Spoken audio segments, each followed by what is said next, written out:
Welcome to Burlap Teachers. Enjoy the video.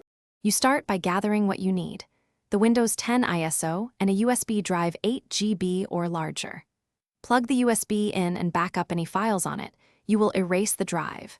Download Rufus or the official media creation tool so you can write the ISO properly.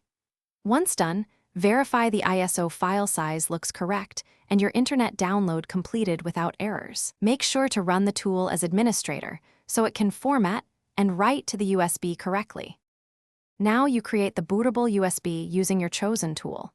In Rufus, select the USB device, pick the Windows 10 ISO, then choose Partition Scheme, GPT for UEFI systems or MBR for legacy BIOS. In Media Creation tool, follow prompts to create installation media and pick USB flash drive. Click Start to begin writing. If Rufus asks ISO or DD mode, choose ISO for installers unless you need a sector-by-sector copy. Once the process completes, safely eject the drive to avoid. To finish, insert the USB into the target PC and boot from it by changing the BIOS or UEFI boot order or using the one-time boot menu key. You will see the Windows installer. Follow prompts to choose language, accept license, then partition or format drives as needed before installing. Once installation completes, remove the USB when prompted and let the system reboot into Windows.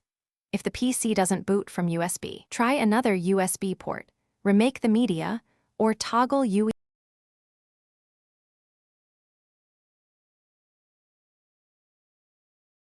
Thanks for watching. Consider subscribing if this video helped you.